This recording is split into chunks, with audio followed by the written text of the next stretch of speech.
Hashtag release the Snyder Cut. Shout out to one and all today. I hope everybody's doing well. This is me from my little room here. I'm going to read for you from Psalms 64. It actually matches up with Isaiah 64. It actually matches up with a psalm. And this picture is going to look quite dark, and I look very dark. It's because it's a dark day. It's very overcast. It's a very rainy day, and even though there's lighting in this room, it's very poor. And so everything's going to look darker than it normally seems to be. O you who rend the heavens, tears the heavens open, that you would come down, that the mountains might flow down at your presence. As when the melting fire burns, the fire causes the waters to boil, to make your name known to your adversaries or enemies, that the nations may tremble at your presence. When you did terrible things which we did not look for, you came down, the mountains flowed down at your presence.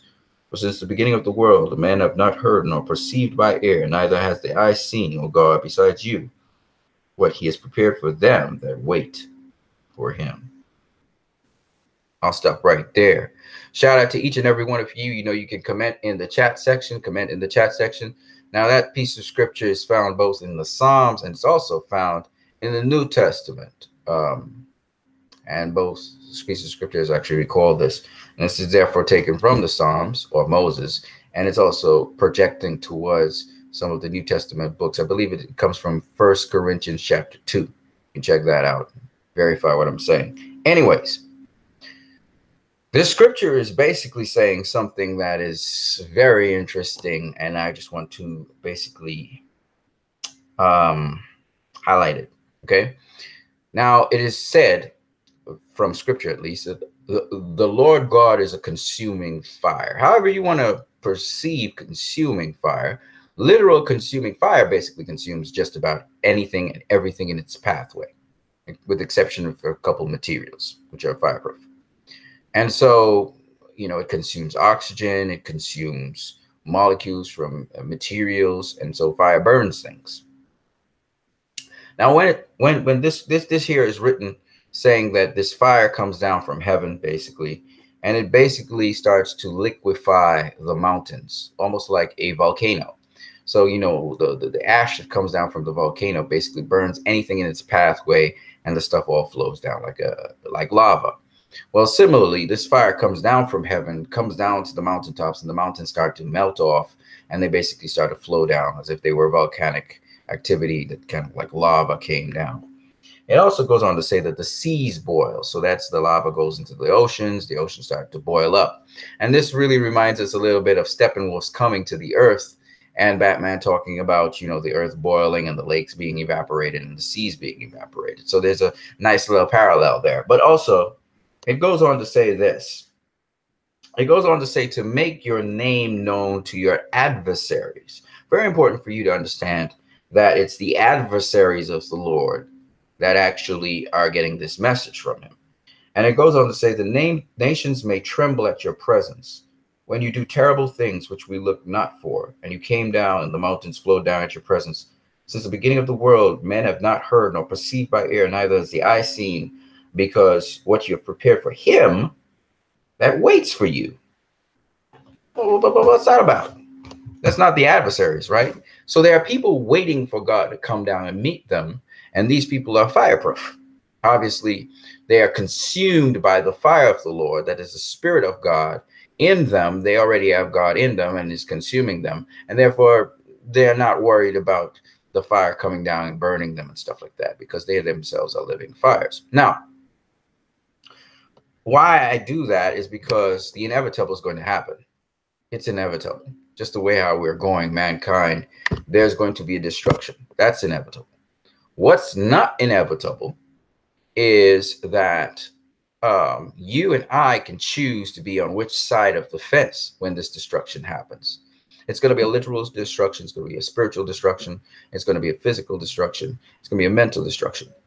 And so the question is, how would you like to be consumed? Let me explain what I mean. Any passion that's within us can consume us. For instance, my passion for music, it consumes me. My passion for trying to do good and show people love. It consumes me. It's something on my mind all the time, and it's something that I'm occupied with all the time. So depending on what your passion is, it can consume you. If your passion is negative and bad, it will consume you and destroy you. If your passion is positive and good, it will actually benefit you and make you grow. So it's whatever your passion is that consumes you. So when we talk about God as a fire, God is inevitably going to consume everything. And that's just what it is. Now, the question is, where is your passion lie? If your passion lies anti-God, that is to say, and as somebody who's anti-God is not necessarily what you think. Again, most people will say, oh, anti-people, yeah, they're the pagans and the atheists who don't believe in it. And it's not. See, they always sweep with this broad brush, which is not true. So when we say that you're anti-God, it shows by your actions. Primarily that. Your actions will show that you're anti-God or pro-God.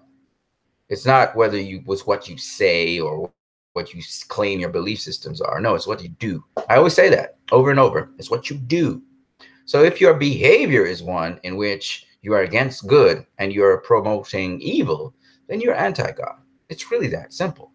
Now, that means you're consumed by negative things, selfishness, whatever it is, its negative qualities. And as a result of that, you shall be destroyed. So you'll go to the recycle bin. Let's put it that way. So what happened in this scripture is the nations are trembling because the nations of the earth have given themselves completely over to evil.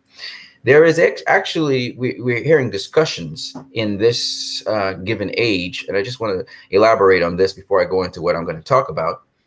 In this particular age of time, there's actually discussion about moving on consciousness by people taking on other bodies. That is to say, they're going to digitally back up your memories, and they're going to be able to put your memories and what you are into another body, a body that's kind of sitting around waiting on you. In fact, there is a series coming out on Netflix, and they literally got some people together to basically capture their memories, and they can be part of this program where they can pass on their memories and their lives to a sort of shell of a body sitting down waiting on them. So literally, this is becoming a reality.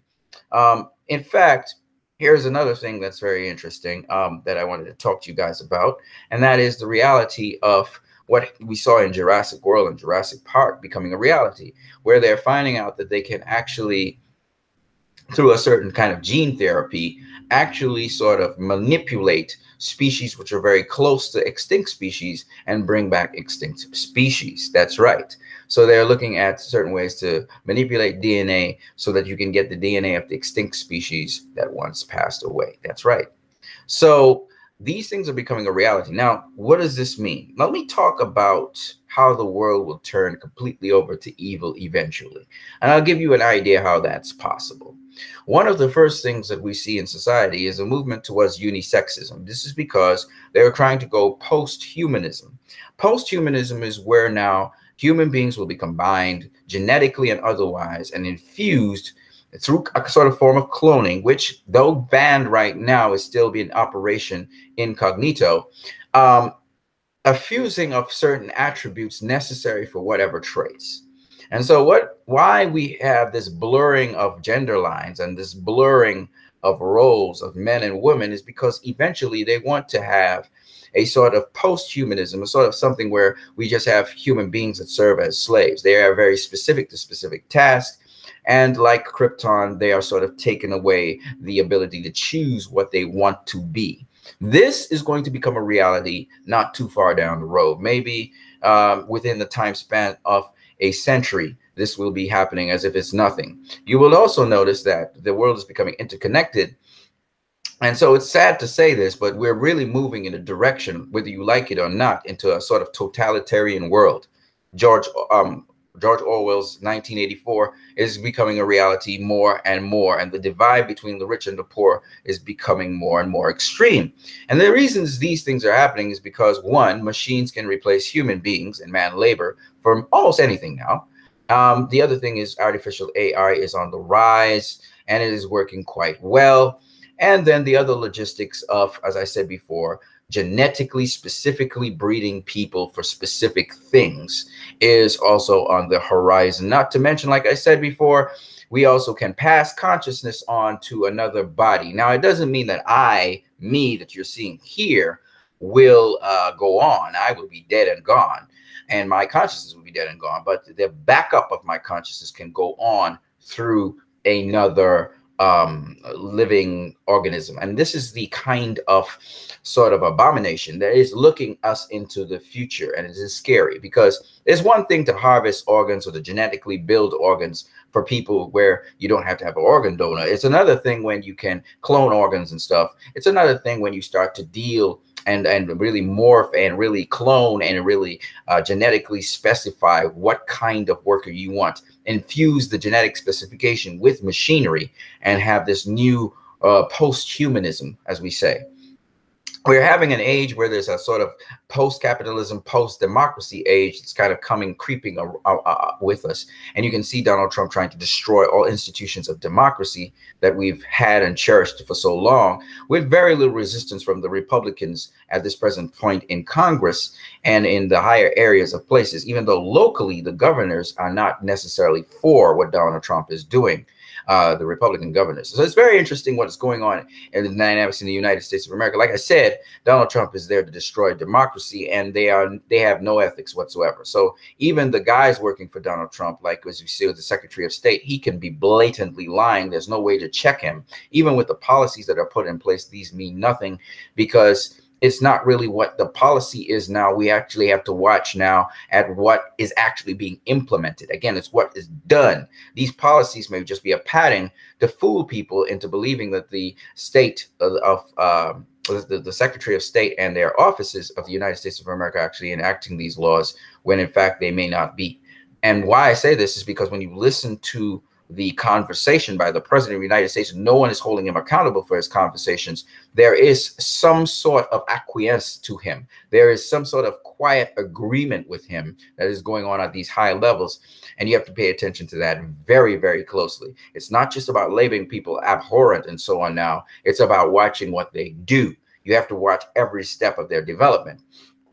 And it's a very pivotal time in the history, not just of the United States of America, but for the world as well, because we are looking at a passing over. Like I said, this is what happened with Adolf Hitler. This is what happened with most totalitarians who took over democracies. So we had Iraq, which was a democracy once. Saddam Hussein took it over, strongman. And this guy is definitely a strongman, and he's trying to basically invalidate all institutions of Americans' democracy, from their media, which is a free media to do whatever it wants to do, to the actual institutions that protect it, from the intelligence agencies, to the health agencies, to the EMA, which is the environmental agencies. They are literally trying to take it over and put in his cronies in there. And these people are now shaping policy, and they're not adherent to their policy. Donald Trump has set the tone by showing he's president, and he's not adherent to any policy that has to do with presidents. He's breaking all of them. And similarly, the institutions, they don't have to follow their own policy now. That's the kind of stooges that are put into these different offices. So it's very scary what is happening. And believe you me, this guy has a lot of people that back him. Powerful people, not just people in Russia, but people also in different institutions in the United States of America. Not only in the institutions, but also in the business community that back him. And that's why the economy hasn't collapsed yet. These people are pumping their money into the economy to make sure that it stays. It's a big lie going on here across the United States of America. And it's a scary thought that the so-called lamb is turning into a beast. It's becoming the lamb-like beast. And this is not in terms of now, this is not because of Adolf Hitler or one particular strongman that we could pin it on. It is actually a business community behind this, pushing this to happen, because these people don't care about people on a whole. And we can see from Warner Brothers to Disney that these corporations don't really care about you and me. They're there to make money. And so, of course, they're their own entities as well. So it's not really strange to see them behaving this way. And also the ultimate business companies that own different things and control different things doing that as well. They would love for humanity to be subdued and to be treated like sheep, and they only do certain things, but they require you to believe it and to carry that out. You have to acquiesce to this because you are the majority. You have a lot of power and clout. And if you stamp back against them, you are going to be able to win. But it was a no-win situation from the beginning. If Hillary Clinton was elected, it would have been a little slower paced. Donald Trump is accelerating the process of totalitarianism, which is going to benefit these companies. So you have to understand what's going on, and you must understand it completely. Okay. And this is the schematic that's going on. And they're just trying to keep you distracted. And they're also trying to keep you have to watch at what laws are actually being implemented. Look at the policies and laws, yes, but also look at the movement. Look at what is happening. U.S. military is actually being right now, it's being compromised right now. Okay. The military that that the United States of America has is being compromised. And there's another military being put into place while the U.S. military is being sort of, so you're not going to be able to protect your country pretty soon, you know. And you see those hillbillies that were talking about protecting themselves against the government? Some of those hillbillies, man, they're dangerous because they're not really what you think they are. Yeah, an overthrow can happen any day. So I'm not trying to make people scared, but I'm just saying, when you guys are confident, just like with Star Wars, you got, you know, the Jedi got overconfident that they had the checks and balances in place, and then it became lackadaisical. You didn't realize what was about to happen. And this happened in Germany. This happened various places where these strongman rulers came about. And this is another rise of another strongman ruler. You better know that without uncertain terms, and just listen to the people, how they keep on talking about him. Exactly like how they talked about Hitler. Everybody's just serving this guy. There's nobody opposing him. He's the greatest thing. He's very smart. Listen to the language, and it will tell you this is a strong man, and nobody's trying to go up against him and resist him. This is a strong man. Robert Mueller better hurry up, because you ain't got much time. And I'm saying all of this again just to say, this is a pivotal time in history. And the way our history usually goes, the strong man usually has his way. So if you guys don't hurry up and do something and do it quick, this guy will destroy the democracy that you have. It will be no more. And that's just what it is. He's got backing from Russia. He's got backing from North Korea. Any other strong man in the world is going to back this dude. Okay. And you just have to understand that. And so I'm just saying it again, putting it out there for folks. And people are like, man, you should never. I remember one guy on Twitter was talking about, you know, don't try and separate the fans by talking about politics, you know, and pop culture, politics specifically. We need all the Snyder fans to be together. And I'm like, shit, Zack Snyder talked about politics. What the fuck are you talking about? Sorry about the curse word. What are you talking about? Zack Snyder's into pop culture. So whatever is relevant, he's talking about it. He talked about xenophobia. He talked about draconian governments, right? He talked about all of these things. So what are you talking about? Don't talk about it. It's pop culture. It's what's happening now. Okay. So if you have a problem with that, that's fine by you, but you can't shut me up. I'm going to talk about it as much as I want to talk about it. Okay. Because the film talks about it, right? They put in Muslims inside that film. Unless you want to say that Whedon shut that, not Zach, which is fair enough. But either way, it's in there. And Zach has been talking about these things for a while. Sexism. He's been talking about sexism, racism. He's been talking about xenophobia. He's been talking about authoritarian governance. What do you think Lex Luthor was? What do you think Lex Luthor was? Come on, people, man. Steppenwolf. What do you think Steppenwolf is? I mean, come on. All right. So Star Wars The Last Jedi did the very same thing. Okay. So if you guys don't understand what's going on, that's your business. But for me, I'm going to speak out. I'm not going to stay quiet. You're going to know where I come from. And yes, I'm going to say some unpopular things like, you know, the push for homosexuality and particularly not just homosexuality, but the push for the action of buggery, the buggery law to be disbanded.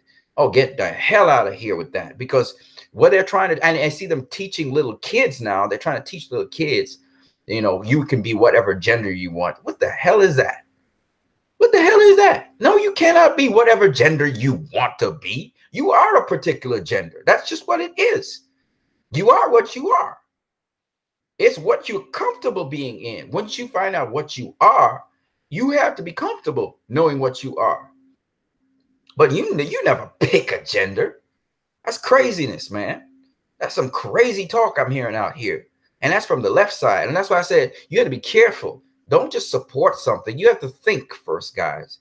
Anyway, I know I had to get into the Snyder Cut stuff, but I just had to talk about this. I had to talk about this stuff because you got to understand something. I am not left wing or right wing. I am about humanity and about the right thing. I'm not about left or right. I'm about what's right. You understand what I'm saying? Period. I don't play those games, right? So just for people to know, you know, I'm not into labels.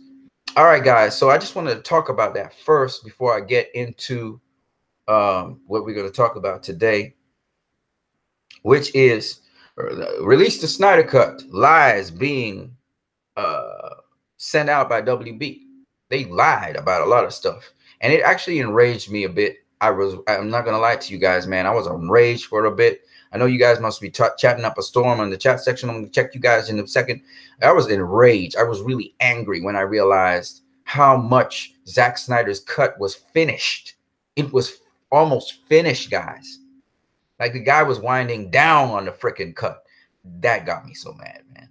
And I'm going to show you guys some evidence for that. There's tons and tons and tons of evidence. In fact, I put out actually on YouTube, I put out a video highlighting the beautiful love between parents and child. Some people responded to me positively. And then I had some people, one person came and told me, shut the hell up, because they got very aggressive about it. And another guy said, fuck the Snyder Cut. And I had to, you know, mute him off. I had to let him not have his say on my channel. And I found it very interesting because these people now are pushing back. And the people pushing back, I noticed, they're either not DCEU fans or they're Marvel fans, right? And they obviously realize that their agenda is exposed, and they realize they're fucked, because what's going to happen is this. Because they were trying to Marvelize the DCEU. They realize they're fucked, I'm telling you. Sorry about the F-bomb, some folks, and I know the viewership is going to go up through the roof now. But they realize the gig is up. The shit gig is up that Warner Brothers was doing, and it's about to hit the fan real hard, okay? Because some of these people hate Zack Snyder and etc. and whatever, and I don't give a damn about y'all. Sorry about that, but I don't give a damn about y'all. I'm going to keep on telling the truth, and we are going to keep on telling the truth, and the Snyder Cut people are going to keep on telling the truth to you guys, and I'm glad the truth's coming out, because it's a stinker. It's a stinker, okay? It stinks, okay? And I personally am angry right now, because I was defending Warner Brothers when they were stinking up the place, and I didn't even realize it. And Snyder Cut people, I want to tell you guys, I was wrong. I was wrong, guys. You guys were right. You guys were right. I feel so mad about being tricked. All right? You guys were right. And I got to eat my crow. I don't care. But now you guys were right. You know, and I don't want to say something bad anymore. I don't want to say nothing bad right now. So that's why I'm kind of dialing it in. But trust me, man. I'm going to summarize it like this, but using General Zod, you know, but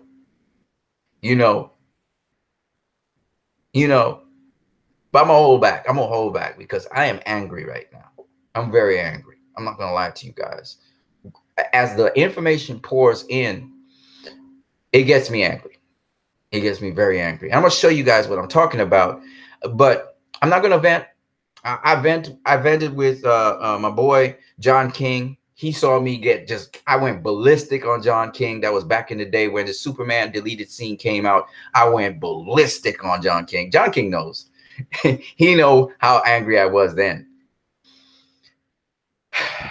And then I went ballistic again. You guys don't know, but I think I talked to my boy Imran Hussein, and he saw me go ballistic. He saw me lose it. When I saw the Aquaman trailer, I lost it, right? He knows about that.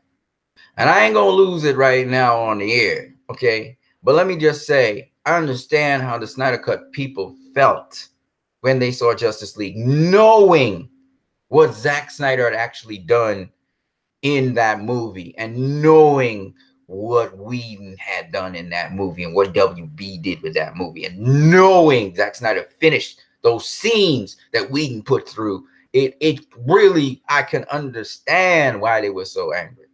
Now, because I'm angry right now. I'm very angry right now. You guys don't even have the half of how angry I am, but I'm just dialing it down. But I'm angry. Okay, very angry. But let's just go on. Let's move forward. And I will just show you guys bits and pieces of the truth of the matter. And you guys can go ahead and decide. And just the fact, what makes me crawl, what makes my skin crawl right now, and I'm really, really angry about it, is that they're continuing to do the same thing with Aquaman. I can guarantee you that. And it gets me really mad. Really angry. You guys could probably see it in my face. I'm angry, but I'm not going to say anything else. I'm just going to show you the information. If you feel angry, so be it. But I'm going to show you the information, and you're going to have to process your thoughts for yourself in your own space. I'm just going to show you what I saw and why it gets me angry. Okay? All right, here we go. So first, let me go to the chat section first.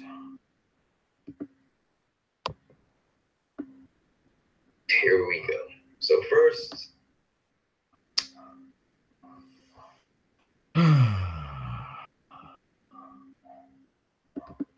T&J Alla says, what's up, Anderson? What's up, T&J Alla? Goat Film says, what's up? What's up, Goat Film? Cyan Blue says, the movie Chappie is about that. Cyan Blue, shout out to you. T&J Alla says, Aldous Huxley's of having too much, of George Orwell's of having not enough. Oh, interesting. Interesting, my brother. Goat Film says, random question. Is Henry Cavill still Superman because he might leave? Like how Ben Affleck left? First of all, I don't even know if Ben Affleck left. That's a rumor. So I can't really tell you what's going on right now. I don't know how they're shuffling stuff. I don't know what's going on right now with that. So I can't really tell you anything about anything right now. I know Henry Cavill's going to do Mission Impossible 6, which I'm going to check out. T&J Alice says, Trump is backed by the mafia. He wouldn't go quietly. I know, man. Dude, man. I understand. I understand quite well. And what mafia is the question? You know what I mean? There's all kinds of mafia, right? Demi Urga says, Batman left? Ben Affleck left? Sorry. I call Ben Affleck Batman. And Matt Reeves refuses to use his Batman in his movie. I don't know about... I don't know if Matt Reeves refuses to use Ben Affleck in his... I don't know. I don't know. That's all rumors and stuff. I don't know.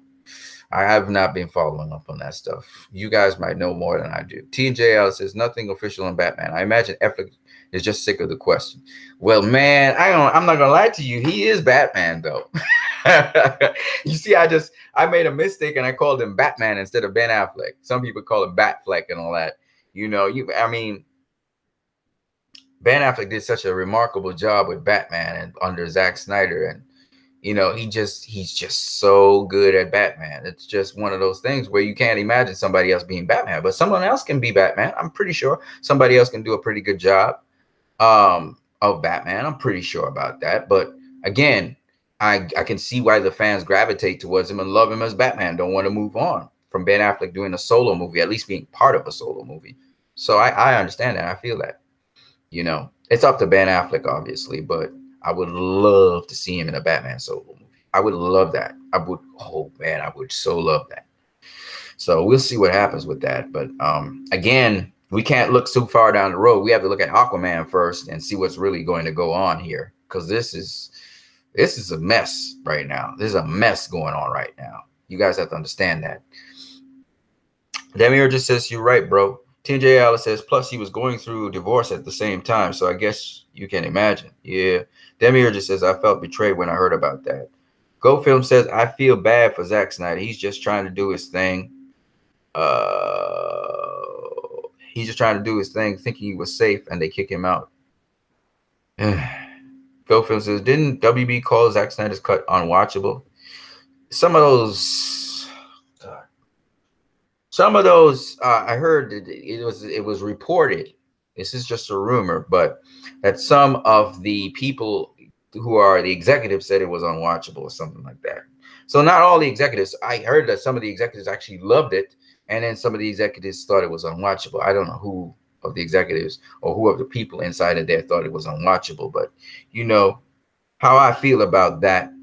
You know, I don't even want to talk about that really, because that will just because if his cut was unwatchable and the Justice League that we saw, you know, I'm getting to hate just thinking about the theatrical cut now. You guys have to understand.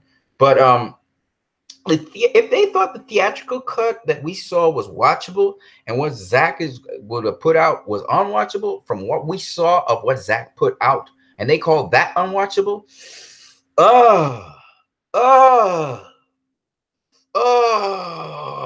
you know what I'm saying? You know what I'm saying? That's all I gotta say right there. I don't want to utter anything. You know what I mean? I don't want to do that because you know you know what I mean? I feel so, you know, that's the feeling inside of me. You know what I mean? You know what I mean? You know what I mean? So I don't want to even entertain that thought right now, you know, because that just sends you off the deep end. It's like somebody trolling you, trying to tease you into getting angry. You know what I mean? TNJ, yeah, WB definitely exploited in true Hollywood fashion the tragedy of Zack Snyder's family. Oh, damn urges. Go Films. I think that was a rumor. TNJ says, twisting the story of why Zack left. Jeffrey Dag says, I thought earlier this year Matt Reeves made a statement that Ben Affleck is still in Batman. That's what he said. I don't know what to believe, but you know, I'm gonna see. You know, I even care about the Batman film right now. You guys got to understand, this is about the Snyder Cut. You see me release the Snyder Cut right now. I'm focused on the Snyder Cut. I don't care about the Batman film because I don't even know if that'll ever become a reality. You know, the way how things are going right now, how WB's trying to tear down the DCU. See, I'm on the verge, folks. I'm on the verge. You know what I'm saying? I don't even know if they're gonna be a Batman film. And the way how they shaping their tone to want to laugh that, you know, just laugh the shit out of everything.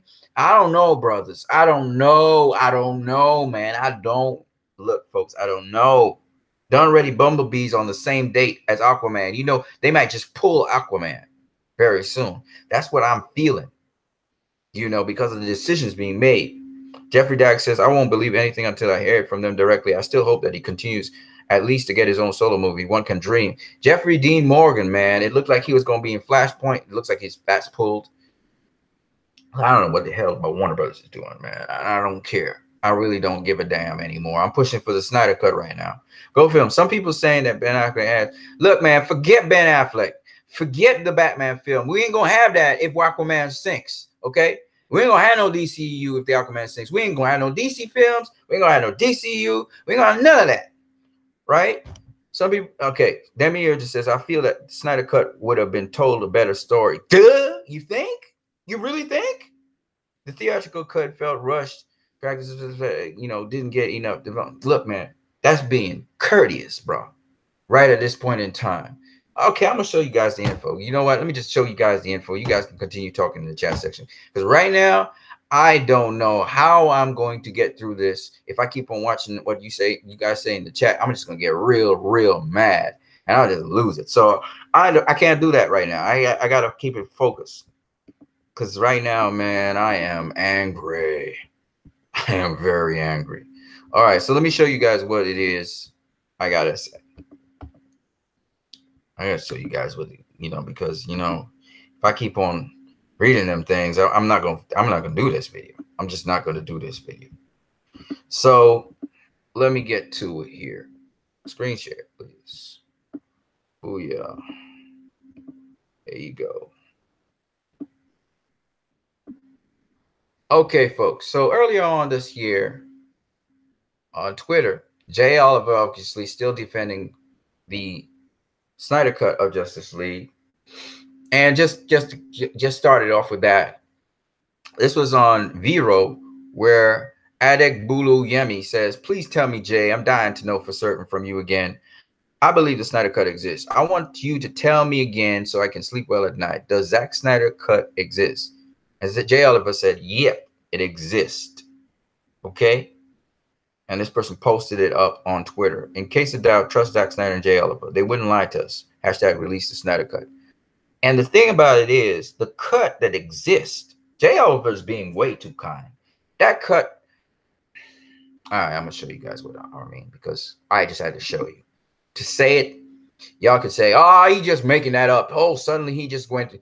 So let's get to it, right? Let me just show you what I'm talking about. Ray Fisher posted this up this week. Vic and Mama Stone still standing strong at Karen Bryson. Hashtag Borg Life. So this week, Ray Fisher posted this up. This was something from way back when they had finished this, shooting and stuff. Ray had his beard and mustache, and there he was showing this sign. If you pay attention, it's actually saying JL or Justice League. I don't know if you guys picked that up, but it looks like JL to me. So it looks like Justice League he's trying to say. It could be something else. But at the end of the day, it really looks cool. Maybe you guys see something else, something different. But he posted it this week. All right. Then follow up with another post this week from DC World. And DC World this week, in fact, today, he posted it up at 5:59 a.m. He said, I was in this photo shoot today, and Jason Momoa shouted out, Justice League was good, but Snyder Cut is better. What? This is where, they're interviewing them for Aquaman. And Jason Momoa comes out and says that. He comes out and says that. Now, a lot of people are like, but that's just you saying that, DC World. DC World, by the way, is this guy right here who's carrying Jason Momoa here. This is a picture from back in the day, but he said that this happened recently. Again, here is Victor Stone. And everybody was saying that, Ray Fisher was playing Victor Stone. He was supporting Zack Snyder all the way, and that's why he had the I Love Zack Snyder's t-shirt.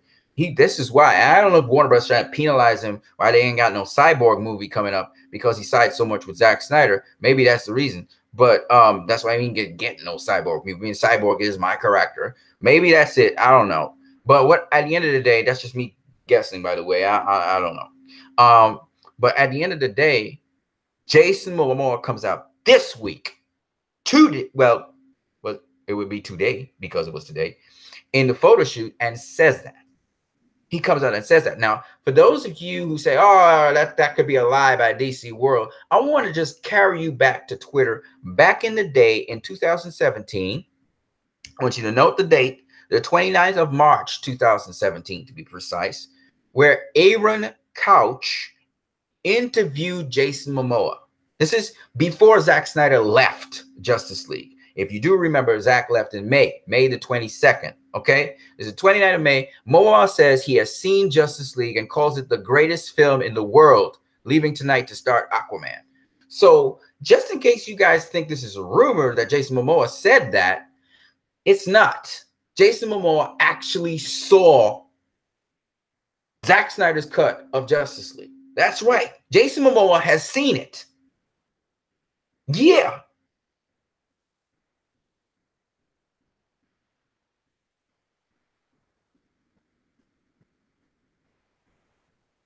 And pay attention to this. This is just information. This is not circumstantial. Ray Fisher goes and posts this week. This is right after he posted a deleted scene of Ray Fisher playing Victor Stone on the football team, has just scored a winning point, looks to his mama, and his mama looks at him and blows a kiss. And you can see how sincerely from her heart she's blowing from a kiss. A very touching moment, which I put in the video. If you guys go back and watch my video with the parents' love for their children, highlighted through the DCEU. That's that theme of the parents invested in their children. That's a theme in the DCEU, which none of them other freaking comic book movies have ever exploited and explored from movie to movie. No, the DCU's done that, okay? But nonetheless, I digress. That happened this week. This is not circumstantial stuff going on, all right?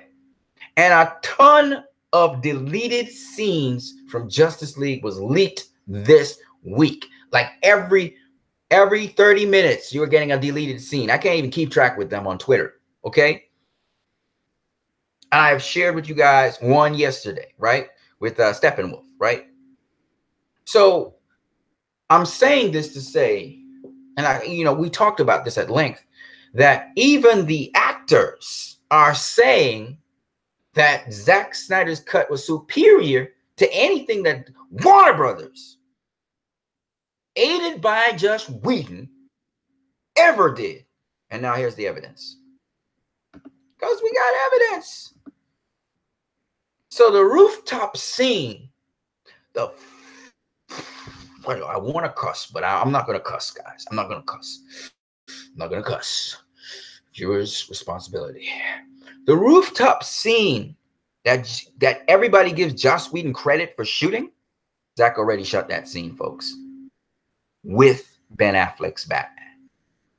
And even some of the scene, the great shot where Batman leaps off the roof, was Zack Snyder. Zack Snyder directed. Okay, I really want to curse, guys. I really want to drop the F-bomb like nobody's business and just see what this guy just said here. I really want to say that, but I want to say it in an even much more incredible way, involving a lot more people involved and specific names. I really want to do that, but I'm not going to. Okay, I'm going to contain myself. Okay. So, just in case you think I don't have enough evidence, here is more of the rooftop scene. And literally verbatim, what was said in the rooftop scene, just the delivery was different. And probably also, it may have been a slightly different scenario with the criminal that was involved. Maybe Whedon brought in another actor who was the criminal involved. But it's literally the rooftop scene. Now, to be fair here,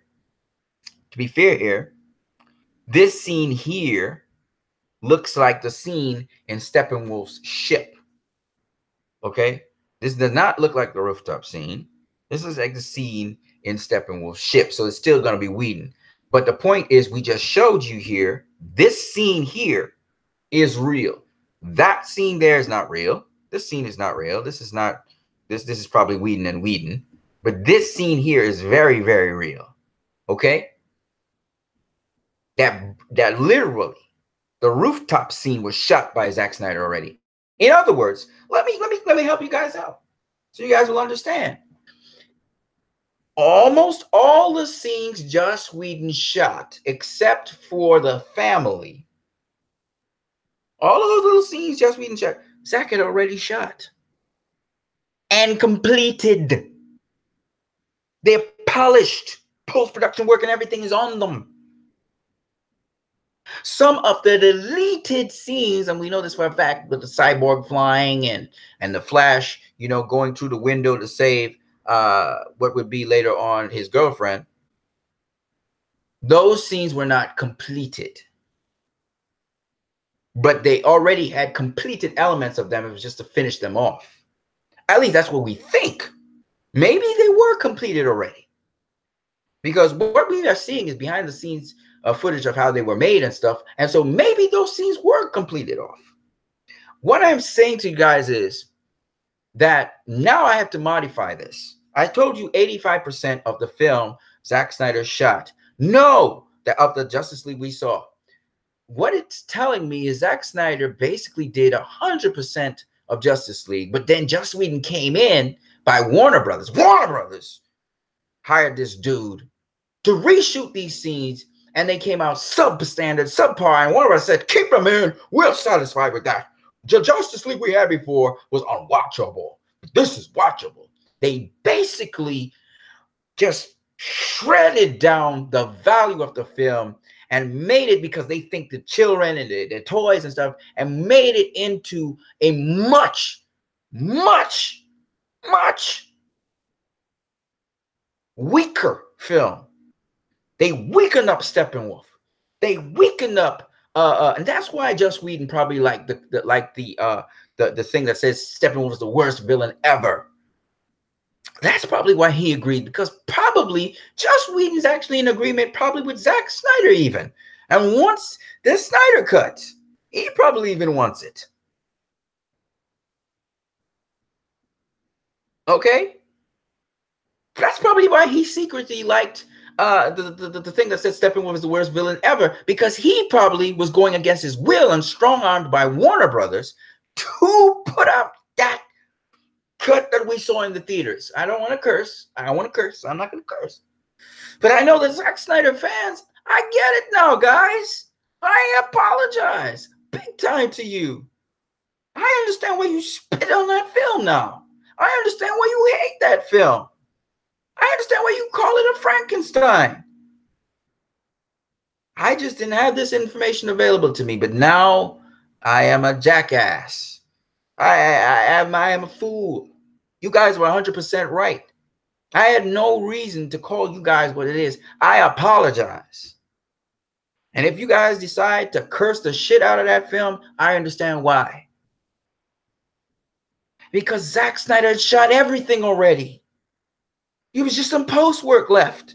He had already edited down what he wanted for his story. Warner Brothers had seen this, had seen the story, folks. And these people took it and destroyed it. They freaking destroyed his story.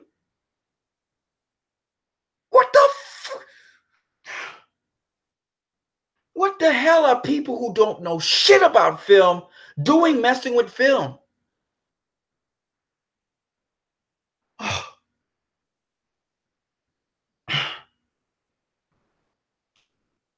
So yeah, I am mad. I am angry. WTF?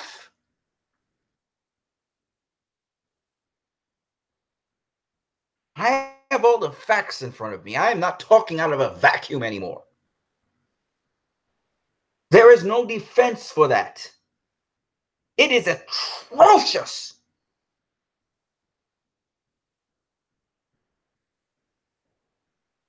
He wasn't tying up loose ends. Joss Whedon wasn't tying up loose ends. He was shortening the film. Oh my God, I want to cuss so bad. He was shortening the film.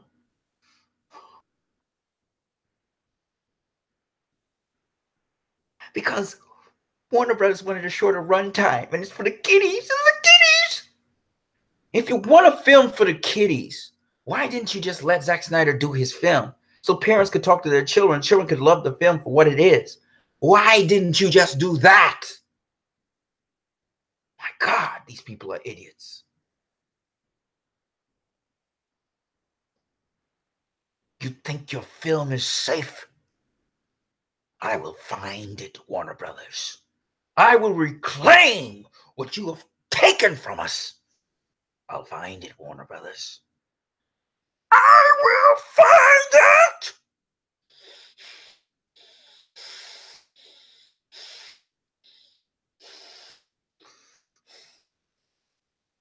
You know, I feel for General Zod. His life was a tragedy. And this guy's heart was in the right place. And he suffered great loss to pursue what he was pursuing. He killed his best friend, Jor-El. Hated doing that. But was compelled to protect Krypton. Sacrificed his legacy to protect Krypton. Zod used to be a hero of Krypton. This is the Zod Jor-El remembers. And now he became a monster. And Warner Brothers, because of your disregard for your fans. You're making them into monsters. You're making them into General Zods.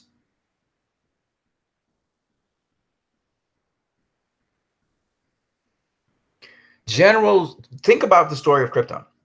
The leadership wagged and dragged their feet and continued to destroy Krypton, utilizing all its resources from its core. They had stopped exploration. Listen to it carefully. This is the same story going on. Warner Brothers stopped letting their directors explore, started building this formula and genetically manipulating people for specific tasks. Sounds familiar? Does it sound familiar? And General Zod saw what was happening. Jor-El saw what was happening, that Krypton was going to die. And General Zod took a different kind of action, an action out of hate, whereas Jor-El took an action out of hope. Why not cursing and swearing? Because I need to take an action out of hope. I need to ensure that the DCEU somehow survives, that a Kal-El gets all the ingredients for the DCEU and survives. How does that happen? How does Kal-El free Krypton? We have to release him. We have to release Kal-El. We have to release the Snyder Cut. And we'll have to break some rules, folks, like Jor-El did. But we cannot go down the road of General Zod. That leads to destruction. Not just for Krypton, but for all film.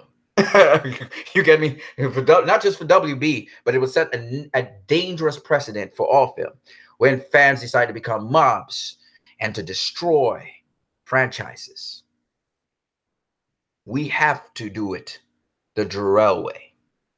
And we have to use the truth to make them release the Snyder Cut. And if they don't, then we have to take it in our hands like Jor-El and release the Snyder Cut. We have to find it and we have to release it.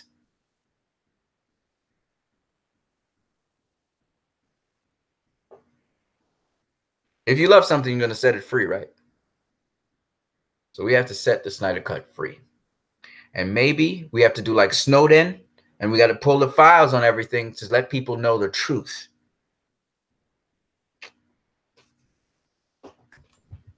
For those of you who don't know about Snowden, you should go watch that movie.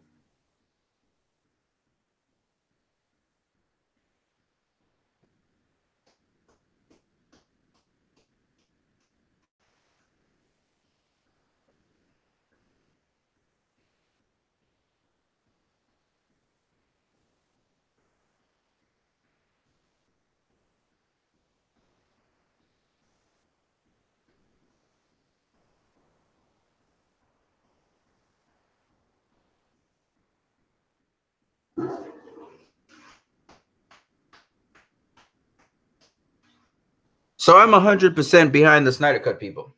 100% behind you guys. I want you guys to bring out the truth. And as the truth comes to life, it'll damn anything else. I saw Warner Brothers trying to cover up everything by shutting down some of the companies that have rendered certain things for their films. But see, they can't stop people.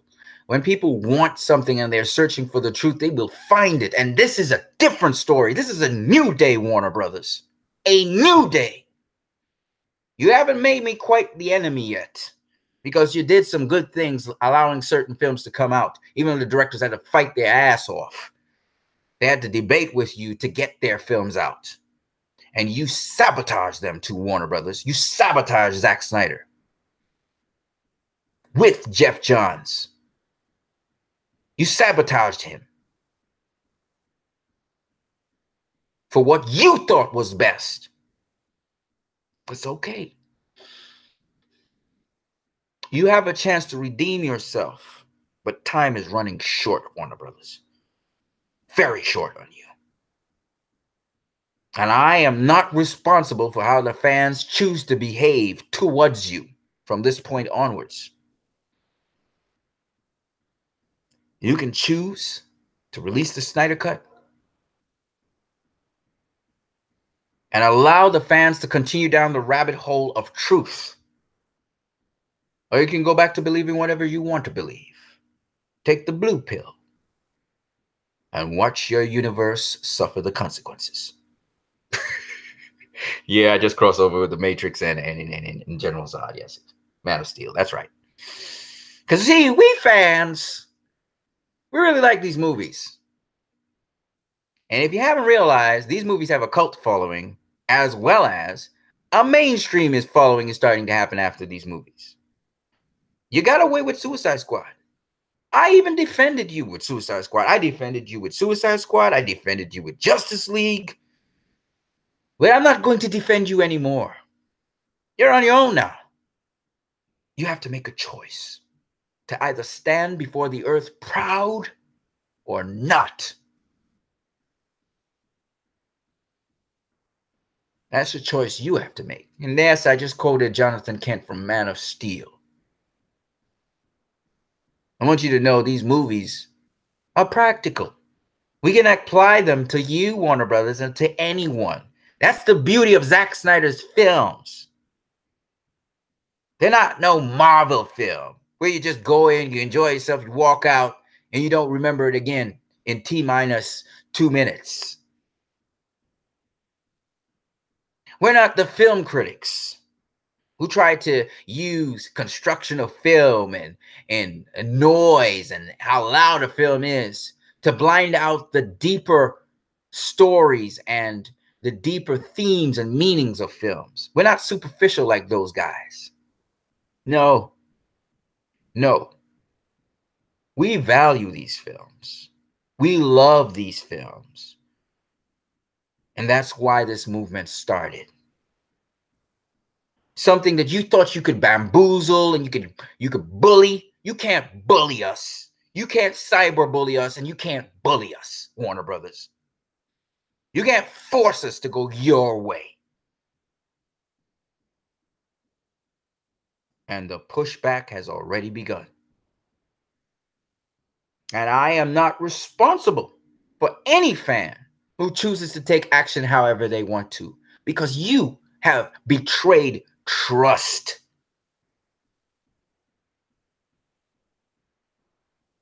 I was a fan defending you to the nth degree. Mainly because I couldn't see the facts. There wasn't a ton of facts in front of my face. Most of it was circumstantial, and most of it wasn't facts. And I actually bought into the baloney you said that Joss Whedon just came to fine-tune things. And to some degree, the movie was fine-tuned very well. I loved how the ocean design with Steppenwolf and everything went down, but it was chopped up. You just would not allow the film to breathe for runtime. I didn't believe that the film was 3 hours and something long. I didn't believe that. Now I do. I didn't believe that, that there was a Snyder Cut. I thought there was an earlier draft and it still needed post-production work, and this is how it was going to go out. Now I know. It was Joss Whedon redubbing and doing over stuff that Zack Snyder already completed. God. Jeesh. Good God. In fact, if you just do the same length film, just putting in where we didn't ever put in anything, what Zach had, you'd have a perfectly better, much more superior film than the film we got. Why do we even have Joss Whedon shooting anything? Why was he there? He did nothing for the film. Nothing. Nothing. You could have just kept what Zach had and reshaped it and edited it down. I don't understand. Even if you wanted to truncate the film, what is Whedon doing? Why is even Elfman there? There's a soundtrack for the film. What the hell? I don't understand. I am so angry. I am so angry. You're not so satisfied with what Zach did with the film? God! Who the hell's on that? Who the hell's on that? What do they call it? I don't even remember the name of them. This is my mind's blanking them out. executives. Why are they called executives? Help me, somebody. Why are they called executives? They know nothing about film. God. They sure as hell don't know anything about comic book movies. My God. Because Jeff Johns is jealous of Zack Snyder? God. You let that guy subvert Zack Snyder? God. To give us what? To give us what? To give us what? And you expect Aquaman to do well at the box office? You expect Aquaman to do better at the box office? God.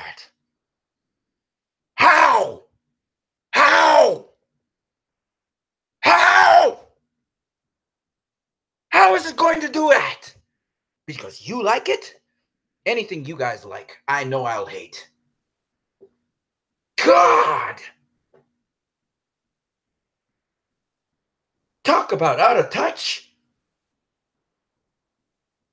God!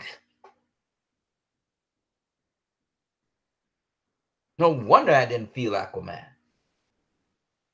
I felt nothing. No wonder I couldn't feel Aquaman. Love you, James Wan.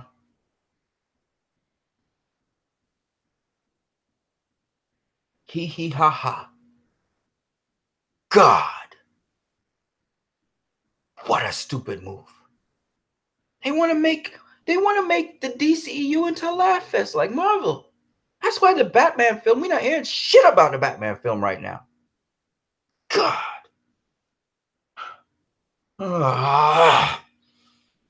Anyway, this is what I wanted to show you guys. There's more, of course. There's more. Lots. Tons of stuff I've just been watching. Let me come out of this. God.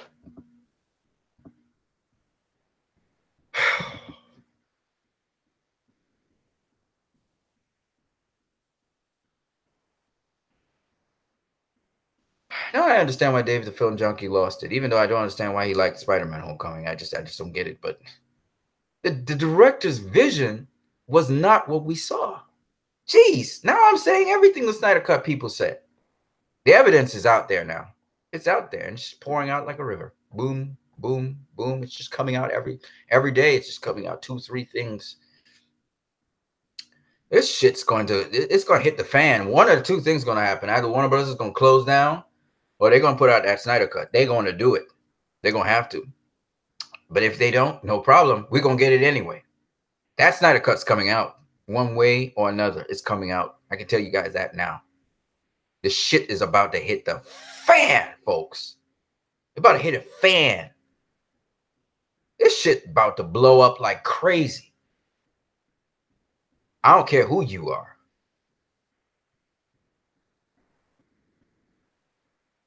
This is totally different. This is not Batman v Superman.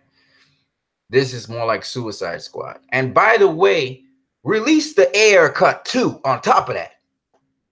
And somebody started doing homework on the Ayer cut.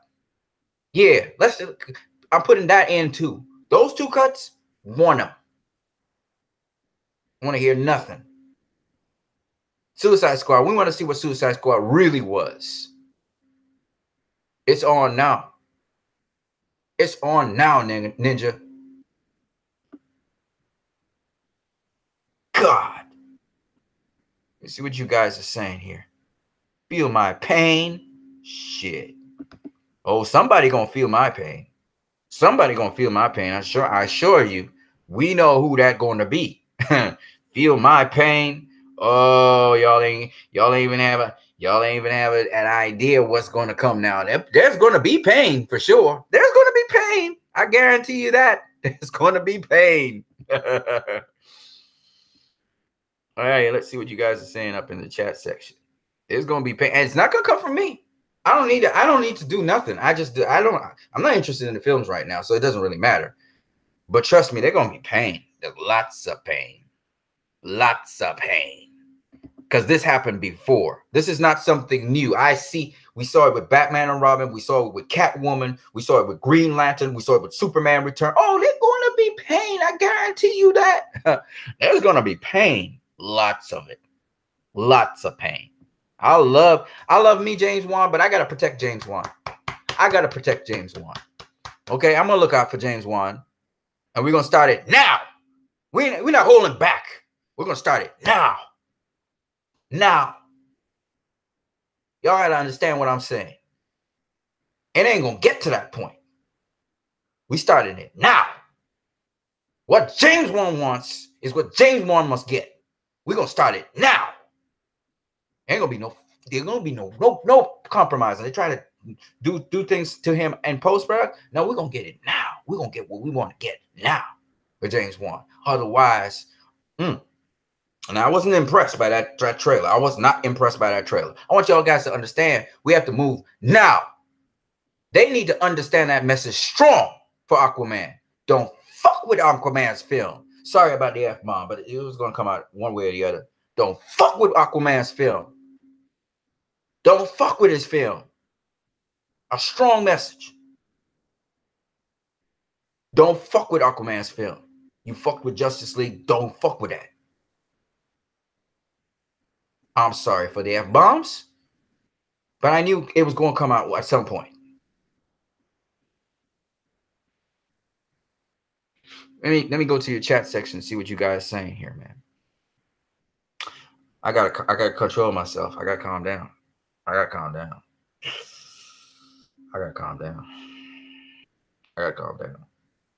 All right, here we go. Demir just said, I feel that Snyder Cut would have told a better story. The theatrical cut felt rushed, as characters such as Flash, Aquaman, and Cyborg didn't get enough development. Shit, I don't even know why we didn't even reshot that shit. I don't even know why he was there. Honestly. You know. I mean, what he shot worked for the film, yeah, but I mean, he reshot over stuff that Zack shot. The only thing he didn't reshoot was the Russian family, and that worked for that film. Otherwise, that film would have been a pile of shit, but the Russian family kind of pulled it together a bit. You know what I'm saying? That film is just so unwatchable compared to what Zack has. I bet they thought BVS was unwatchable. These old jackasses like to appease to the youth nowadays. They not even appeasing to the youth, dude. They not appeasing to the youth. The youth are looking at it like, what the fuck just happened here? Why they left this out? Why they left that out of BVS? The youth be asking the same questions I'll be asking. What the hell are they thinking?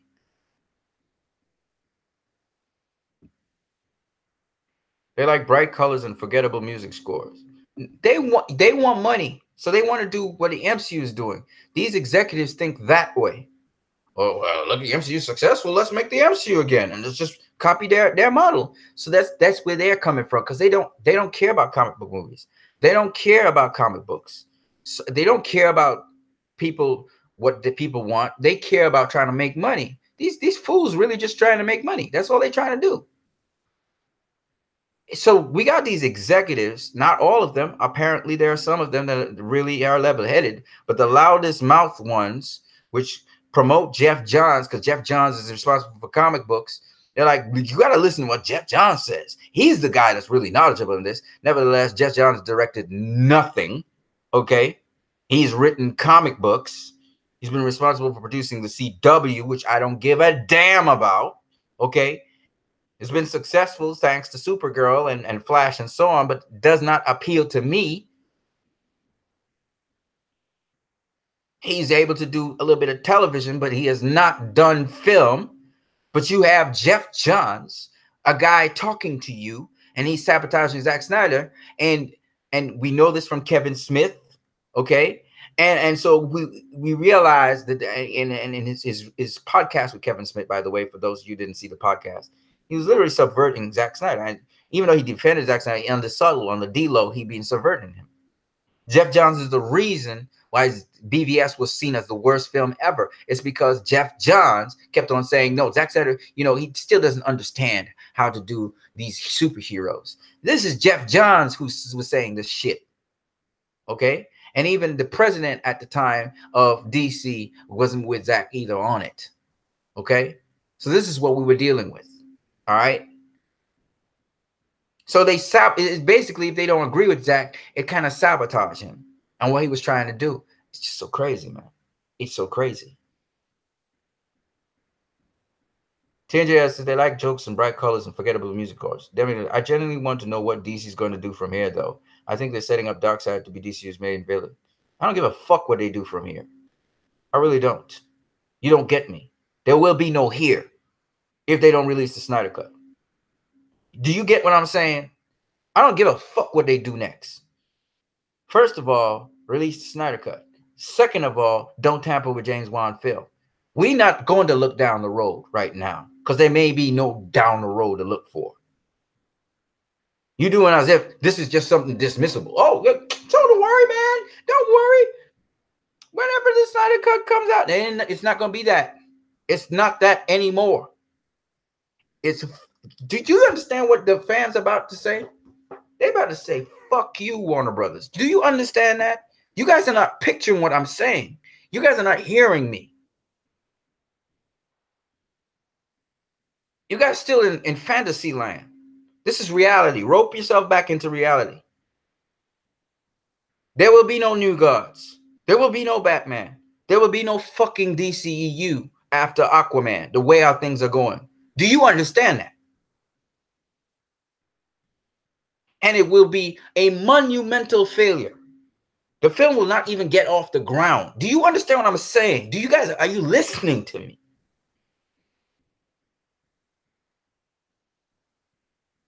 Are you hearing me?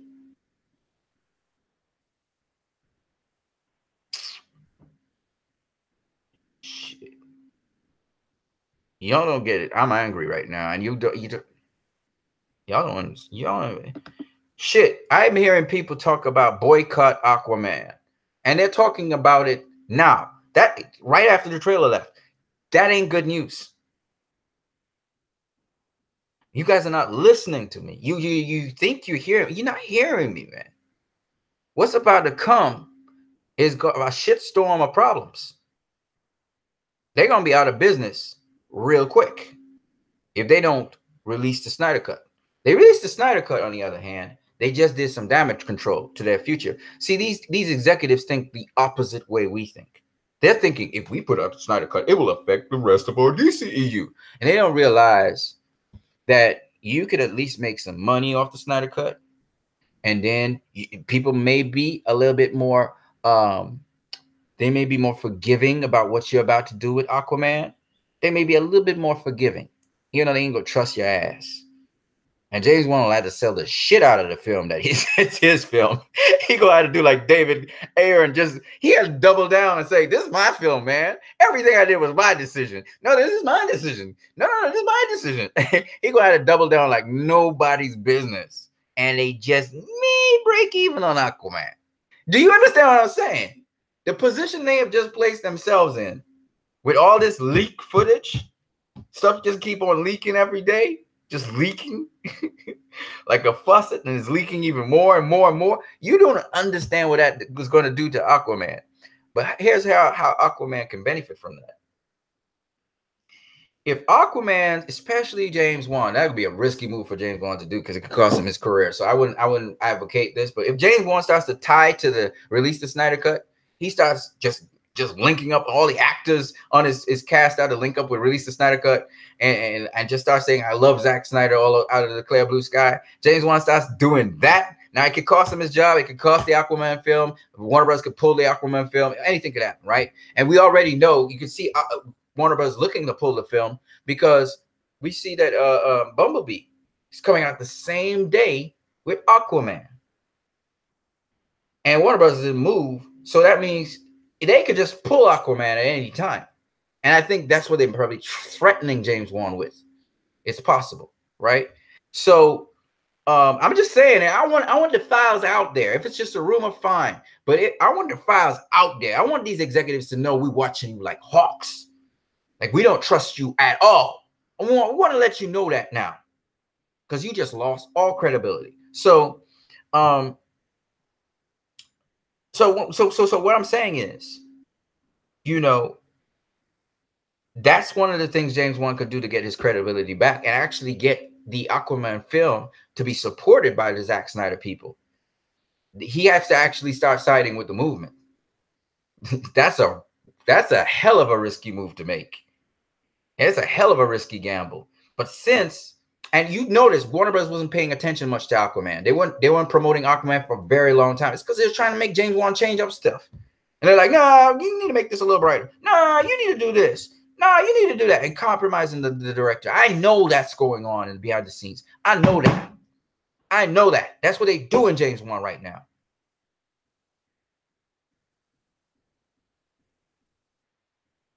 It pisses me off. But I hope James Wan gets his film out there. And once he gets his film out there, I'm cool. I don't care what style it is. If that really is his vision that we saw for the trailer, it doesn't make me excited, but at least it's his vision that's coming out there. But I don't believe what I saw in the trailer is his vision coming out there. I just don't. I think it's a compromised vision. I still feel that way. I could be 100% wrong, and I don't mind because I'm still not interested in the film. But right now, I'm focused on the Snyder Cut, like I told you guys. And I'm seeing what's going to happen. And I'm seeing really, really bad storm brewing. And some people who are defenders for Warner say, well, what do you want Warner Bros. To do? I'll be like, release the Snyder Cut first. Release it. Because this is not going to get better. It's going to get worse if you don't release the Snyder Cut. It's going to get worse. And I have no control over that. And I'm not going to try to tell people what to do now. Because you did an injustice to the fans more than once. So how the fans choose to react to you now, I have no control over that. I'm not going to tell nobody how to take action anymore. If people say boycott Aquaman, I ain't saying nothing no more. I'm not blocking them from boycotting it. I'm not going to tell them nothing. I was telling them something just 2 days before. Now I'm not saying nothing to nobody. Whatever they feel like doing, they can do. Because all ethics are out the window. You set the standard by selling us a lie. You lied to us, Warner Bros. So why should we care about what we do to you? I don't care anymore. Whatever they feel like doing to Warner Bros., so be it. So, but yet, I have to keep that balancing act, and I have to ask myself if that action is sensible. But anyway, the fact that they released the portage of Victor Stone at the football game showing visual effects, I think only further proves the fact that they were further along, like Jay Oliver said, way further along, because that's a completed cut, dude. Do you guys understand those are completed cuts? The deleted scene of Superman, the Clark talking to Lewis in the field, the fight scene with them down in Metropolis, all completed scenes. We saw completed scenes of Steppenwolf in the final war. We saw completed scenes of the tunnel. These were all completed scenes. When Cyborg was saying, I'll take it from here, Alfred, we saw it, the completed scene in the trailer. And then we redubbed it with Joss Whedon. This shit scene that we saw redubbed with, oh, God, man, I don't want to do that. Yeah, so Jeff Johns and Kevin Feige are in on trying to discredit Zack Snyder. Yep, David Hanson, Vince, I 100% agree with you. This is a sabotage that was going on.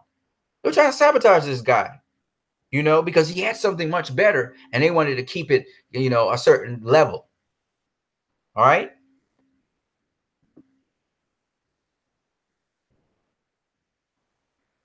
Let's see where we are at.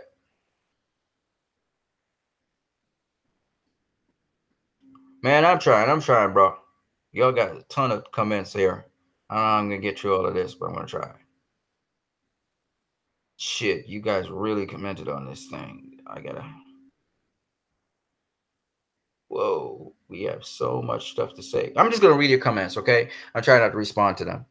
Okay, here we are. Where are we? Okay. Dammy Urgent says, I don't blame him for being annoyed. I totally feel the same way. Jeffrey Dyke says, sorry, it was supposed to stay footage of Victor Stone. Say footage of Victor Stone. Yeah, man. Yeah, man. Go Film said, at some point, the cut will come out. It just depends on if Warner Bros. Will release it themselves. Not some point, man. Very soon. The way how things are going, there's going to be a cut out there. Complete. So it's up to them, really. Gold Film says, wow, he saw Snyder Cut. That's awesome. Yeah, man, I envy him for that. I really do.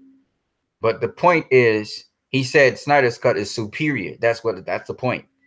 And he saw the whole thing, it seems. TJ Ellis says, Junkie XL score, please, and thank you.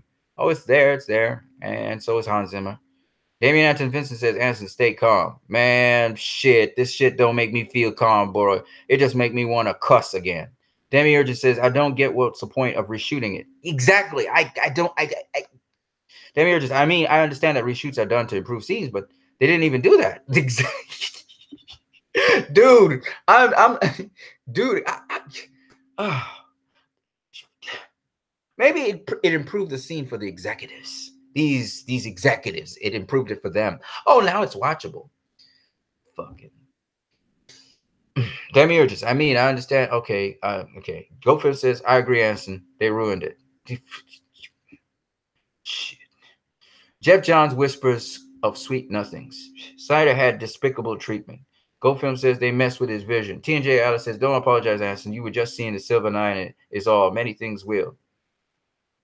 HT Hurt says, yo, relax. Nah, I can't relax, bro.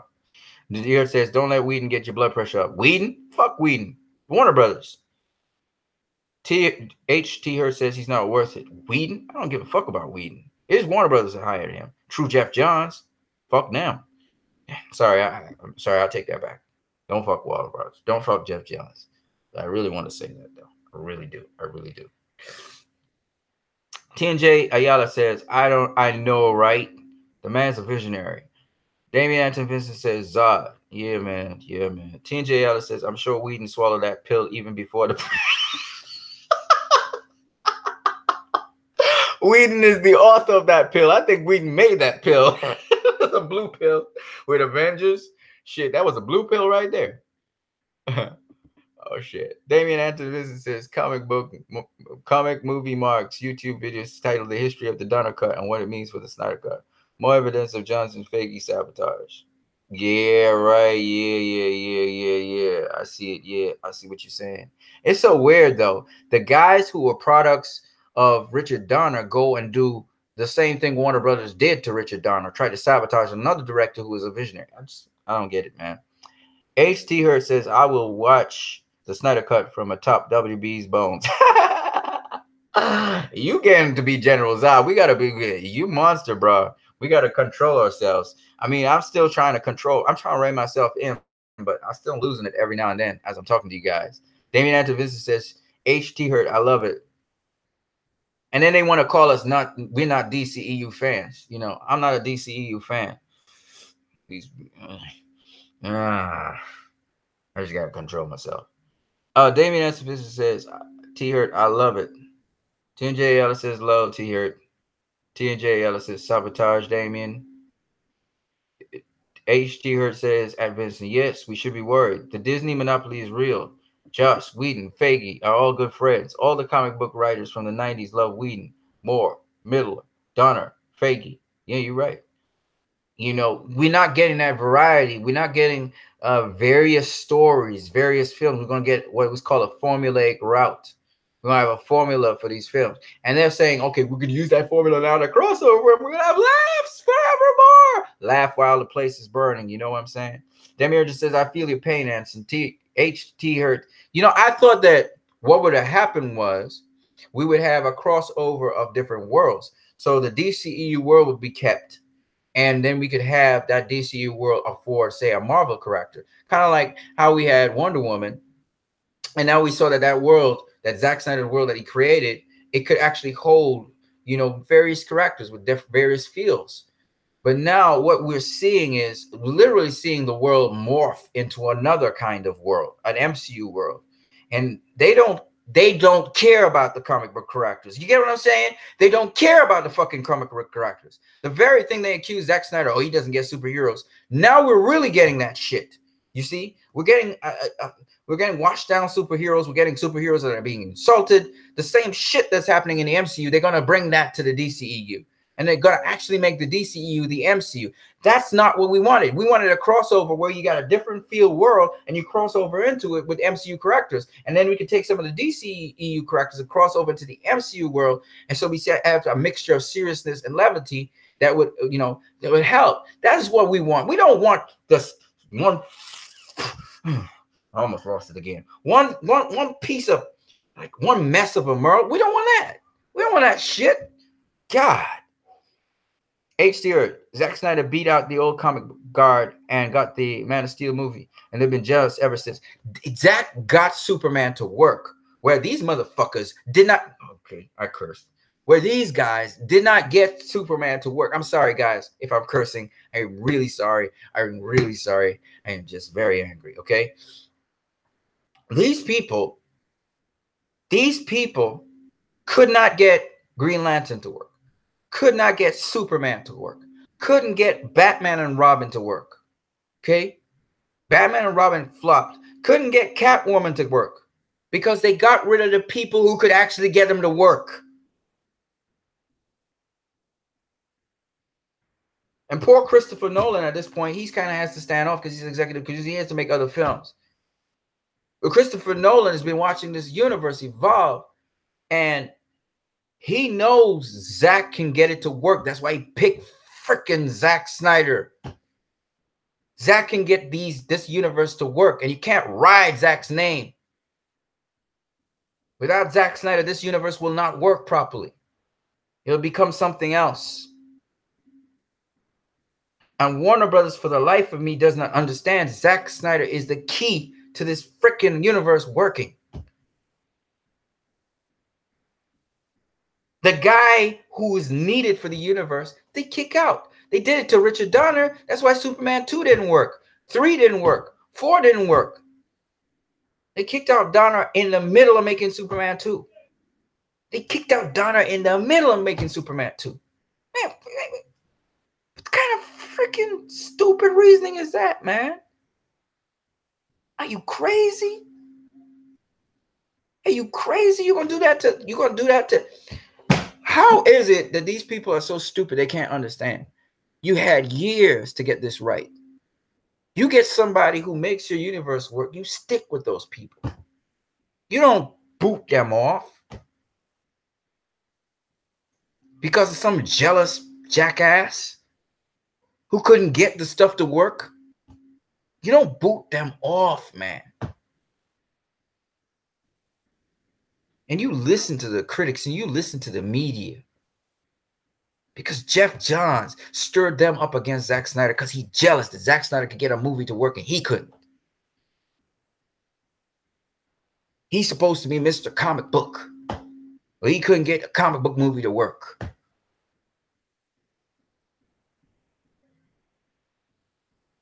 And he's still necessary for knowledge about comic books, but come on, man. Play your role, Jeff Johns. Play your role. And you know, the fool tries to do what Zack Snyder be doing, and it just always looks subpar. That's why Krypton looks so subpar. And you know when Jeff Johns really put his input, you could see when he puts his stamp in on something, it looks goofy and it looks stupid as hell. Anyways, that's for another day. Just for another day. I'm going to try and keep cool. That's why they didn't have him as a main go-to guy in Man of Steel.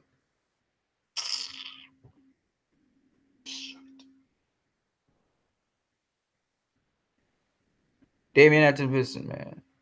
Comic Book Movie Marks is organizing a letter campaign, handwritten with stamps to send to Warner Brothers to release the Snyder Cut. They ain't gonna listen to that shit. You could do it though. That's ineffective. The letter campaign is one arm of it though, so I'm with them. Just what they're doing. They have to leak the footage and leak out the film and say, if you won't supply us with the film, we're gonna get the film anyway. That's the only way.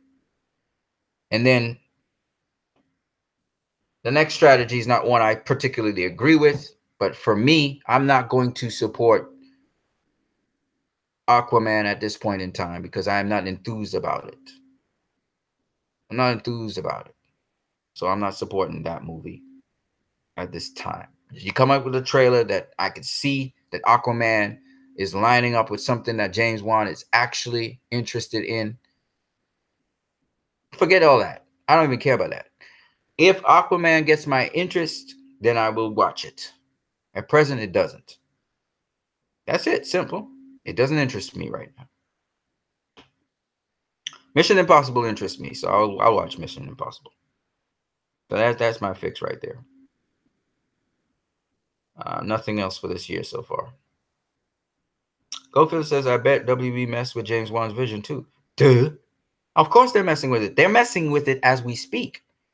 Now, the thing about it is James Wan was allowed to do his principal photography. He was able to get his principal photography out. And they will try and mess with him coming down to when he actually has to put the movie out. But right now they're messing with him early while he's doing post-production work. Okay?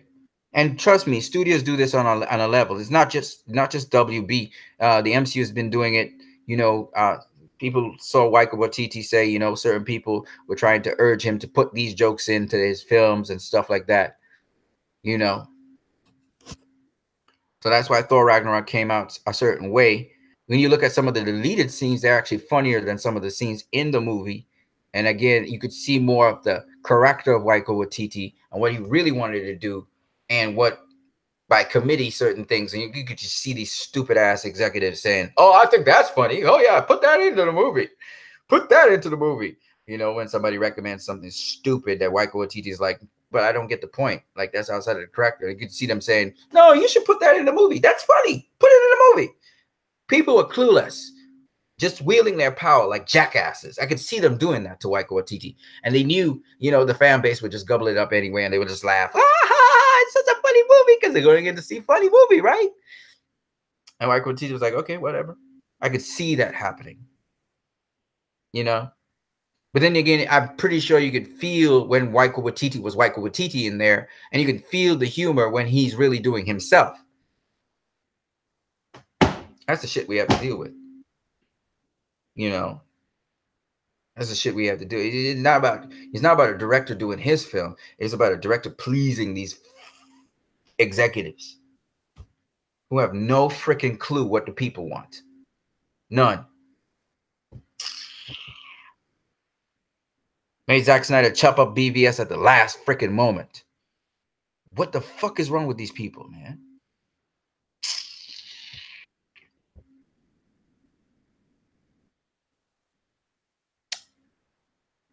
H. Hurt says something. A lot of comic book movies are hack.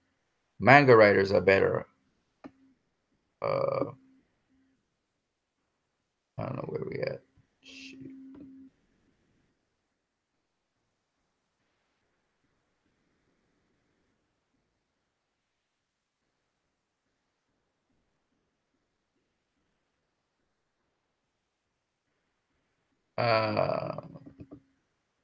TNJ, so hacks like Jeff Johns get praised for Flashpoint when it's a simple time travel story. GoFilm says we got to stay laser focused on the Snyder Cut. That's what I got to do. Damien Answer Business says, please, no cussing. Man, I'm going to try. I'm going to really try, bro. Demi just says, I thought it was a good story in all fairness. I feel sympathy for Barry. I like the change of the universe and their characters as well. TJS says, I bet the real cut is so different that even Junkie X's Skull wouldn't match up with what we actually got. I don't know, man. I don't know at this point. Damian says, Jeff Johns claims that he cares for Superman character. Wow. Yeah, and then he comes. You notice he purposefully does not put anything from Man of Steel. He doesn't really put, Superman from Man of Steel, and he was quick to discount the man. This was a movie, along the lines of Man of Steel. He's quick to discount BVS. He's quick to discount anything that has to do with the DCU. He's quick to discount that. Demi just says, TNJ, you right, man. HT Hurt says, man, you right. I feel like any comic book writer at this time could have written Flashpoint. If you want me to be real, no. Don't say that. Don't say that. That's one thing. When it comes to comic books, man, the guy can write comic books. He can write comic books, okay? Jeff Johns can write a comic book. Don't look. I'm just saying he needs to stay in his lane. That's what you need to do. Demir just says, fair enough. T Hurt says DC fans were writing a lot of fanfic about Flash time traveling before Flashpoint came out. Okay. So part of me is like, GJ just followed the trend of Jeff Johns. Jeff Johns? Yeah. Just followed the trend of Flash fans at the time. I don't know about that. People are boycotting Aquaman. This is news to me. Oh yeah, people not boycotting Aquaman. They are saying to boycott Aquaman. It's a difference. And they're saying, don't watch the trailers, don't do this, and stop watching. That's what they're doing. And that's not cool. It's not cool when that happens. And they did that with Justice League as well. But they're doing it much earlier. Before it was, much later along the line. They were talking about boycotting. Now the trailer comes out and people want to boycott Aquaman. It's crazy. Giovanni de Adario saying, stop watch WB films. See this guy now, he's saying that. That's crazy, man. I'm not on that beat, man. I'm not going to tell nobody to stop watching anything. But at the same time, I'm not going to say anything to these people who say that anymore. And that's terrible because what am I supposed to do? I can't tell them how to operate when WB's not acting in good faith. They're not. And they just don't understand the shitstorm that they're bringing down. Now, if they release the Snyder Cut, that will stop some of the shitstorm. It will. If you do not release the Snyder Cut, boycott all your movies. Now people are saying that. See, I'm not going to say that though. Homie, I'm not going to say that. I was angry, but I'm not going to say that. I'm not going to tell people to boycott any movies. But all I'm telling you is I'm not interested in any of their movies right now. I'm interested in the Snyder Cut. That's what I'm saying. And that's what I'm trying to explain to people. Look, man, there will be no movie if Warner Brothers, if you keep on with that shit, there will be no movie. H.T. Hurd says, yeah, I'm tired of everybody shunning Snyder and the Man of Steel BVS. These movies are the foundation of the universe. Absolutely. T&J Ellis says, the war of intellect versus ignorance continues. Absolutely. I heard Metallo was supposed to be the villain. Okay.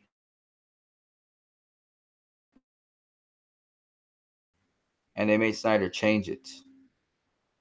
For BVS? I don't know. I honestly don't know, man. I don't know. There's so many arguments that happen early in the production of a movie. I can't really say. It worked out well with Doomsday, though. Damian Antovision said it's like accusing somebody of toxic masculinity, but they're doing just that. Exactly.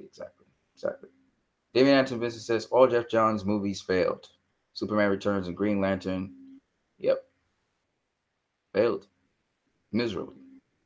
H.T. Hurd, Jeff Johns leaked the OG BVS script to Marvel and they made Civil War. Facts. So Snyder changed Metallo to Doomsday to up the finale. Oh, where did you get this information from? Like that's a rumor, or where did you see that? Dude in the wheelchair was supposed to be Metallo. Really? Seriously? Where did you get that information from, though? H.T. Hurd said it was a great idea because BVS kills Civil War and the Doomsday finale is icing on the cake. Okay, but where do you get your information from so I can verify that? Where do you get that from? Damian Anton Vincent says, Tier, totally random Reddit post with the exact same thing. Okay. Totally random on YouTube? Okay. Interesting. Demi Urda says, I need evidence of that. The same thing with me. You see, that's the thing with me is I go by evidence, not by rumors. So maybe some of the people who are near to Zack Snyder started these rumors about what actually happened. That's how different people got the scoop on things from people who saw the movie or whatever. But at the end of the day, or people probably who saw the movie and then they had to, sign a don't speak agreement. So those people probably saw it and knew that this was a different movie to that. So maybe it's that people who saw the screenings and all of that were able to give information. And for me, that was more like rumor. I had no verifiable evidence. Now I have verifiable evidence. I could show you why it's different and everything. So that's why I took so long to respond. And I was like skeptical of everything. Maybe I should have just been skeptical and not said anything. I'm learning you just got to keep quiet and watch and see what people are saying and then gather the evidence. Don't just pick a side. Because I bought into what Warner Brothers was saying and they were lying. TNJL says, oh yeah, I heard that too. The wheelchair guy. Damian says, when WB Pictures releases Snyder Cut, we will be back on board. Nope. Not yet. They can release the Snyder Cut how much they want. It's still not going to win back my trust. If Aquaman looks good, then I'm back on board. Aquaman don't look good for me. So it doesn't work like that. You guys have to understand. It don't work like that for me. For me, I'm not going to tell nobody not to go see Aquaman. But I personally don't feel intrigued or interested in seeing Aquaman. It has nothing to do with It has nothing to do with me wanting to have an agenda, a political agenda. If Aquaman was appealing to me, I'd be talking about it all now. It's not.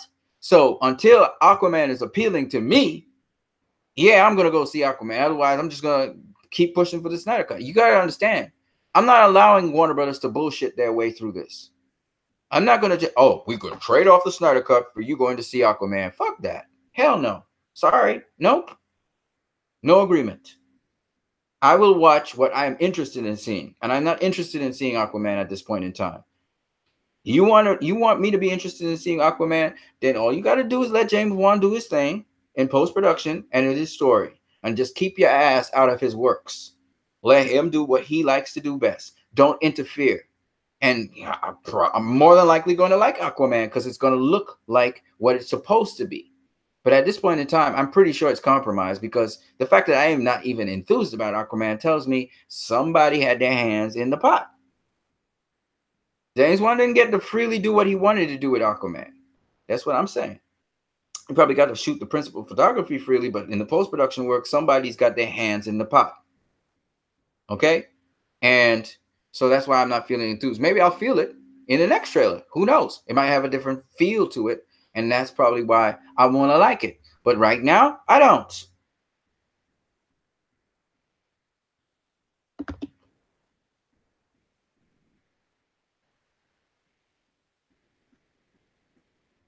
When WB Pictures says release Snyder Cut, we'll be back on board. TJS says, sounds like I say about Disney gets first dibs, even with JL and Infinity War. You'd have to look back on rumors. I checked Reddit. BVS went into rewriters because of a script leak. They responded on it. Okay. Okay. Interesting. It was rumored the leak came from Jeff Johns' offices. Oh, really? Really? That's a rumor, but still, that's interesting.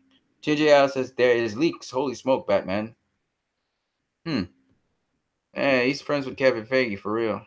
Could have tried to sabotage that, Zach. So that it kind of fits the narrative, but again, I need verifiable evidence, so I'll have to go look into that. Okay. Damian Anton Vincent says at TJL, that's funny. TJL says, aha. Yeah. So at the end of the day, this is what I wanted to share with you guys. I can show you that these lies that I just showed you concerning Justice League have been exposed. It's very possible Jeff Johns was trying to sabotage Zack Snyder with Justice League so that he could have his universe his way. It could have been possibly that as well, you know. So it is what it is, you know. It is what it is, you know. Dirty-minded people trying to have their way. It is what it is. But I'm going to say this, though. I'm going to say this. That at the end of the day, Warner Brothers is going to learn the hard way if they don't adjust them. That, you know, show this, man.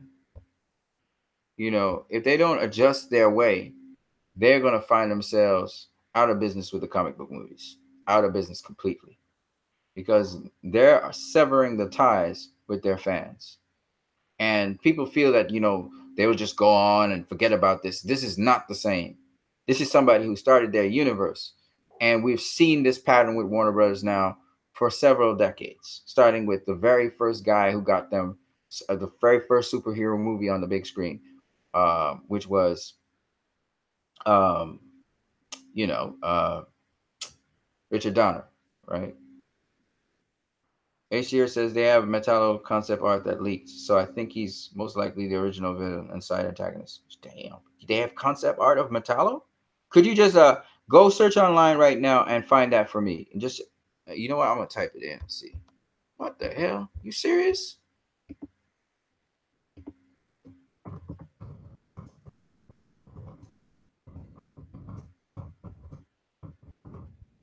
Serious? The fuck? You're serious? March the 5th. Batman v Superman concept art reveals Metallo was considered as a... What the hell? Weaponized Metallo? What the hell am I watching here? You guys are... You guys... Holy shit! I see Metallo! What the hell?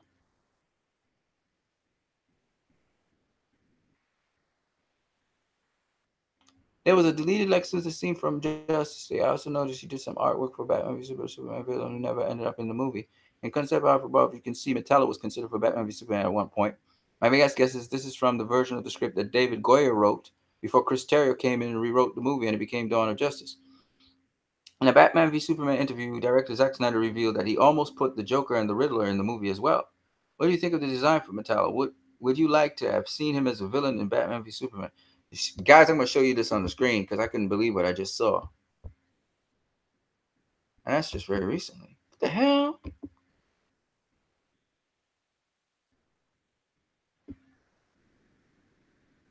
It's the same weaponized Robert McKinnon.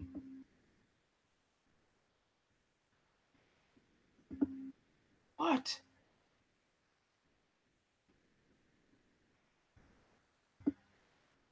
Holy shit.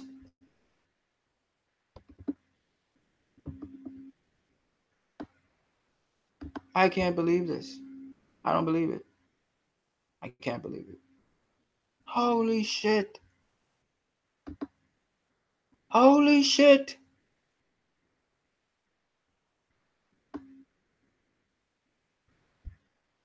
All right, guys, I'm going to show you it. I'm going to show you it. I'm going to show you it.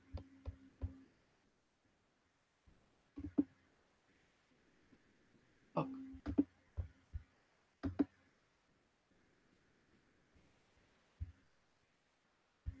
Oh, shit. Come on, bitch. Don't stink up on me. Holy shit. I'm going to show you guys the article, too. The hell? I'm going to show you guys the Metallo that we were looking at. Fuck. My computer's seizing up. Freaking out. Hold on a second, folks. Take care of this business. Come on, bitch. Come on, bitch. Sorry about the cursing.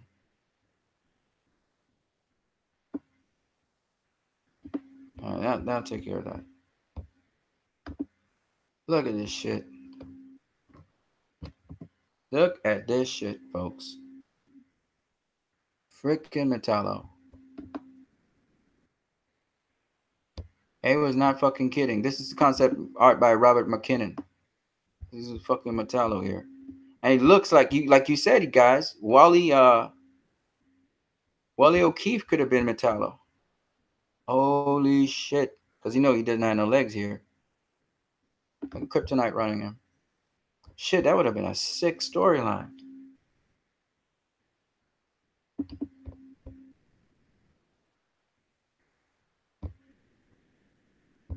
Wow. Very interesting. As you can see, he has no feet. He can fly and shit.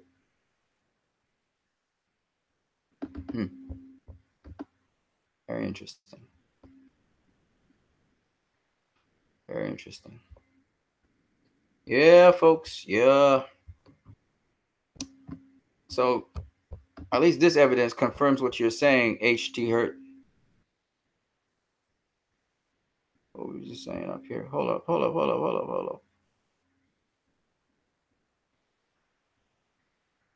He was the original villain or side antagonist. I'm happy you're seeing it now. I saw it. Yeah, mind-blown homies, for real. And Serpent Society got changed to Civil War after the script leak. Ah. These motherfuckers really tried to sabotage Batman v Superman by trying to steal the story. Fuckers. And the truth will set you free. Okay? You did it already, Lo. Damn.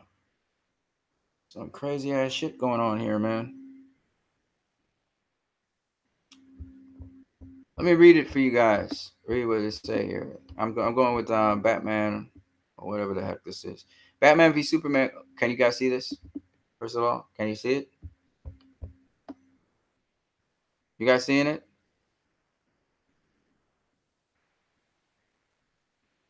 I guess you are. Okay. Batman v Superman concept art reveals Metallo was considered as a villain.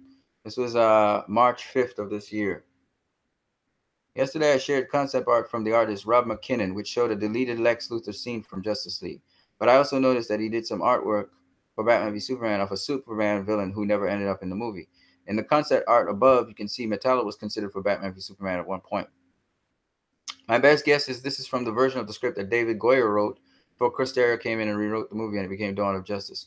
In a Batman v Superman interview, director Zack Snyder revealed that he almost put the Joker and Riddler in the movie as well.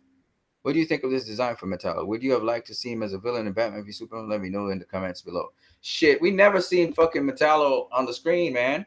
On the big screen. We never seen him. Shit, I would have loved to see that. God damn. Oh well. Oh, it's crazy, man. This life is crazy. It's crazy. Anywho's people. So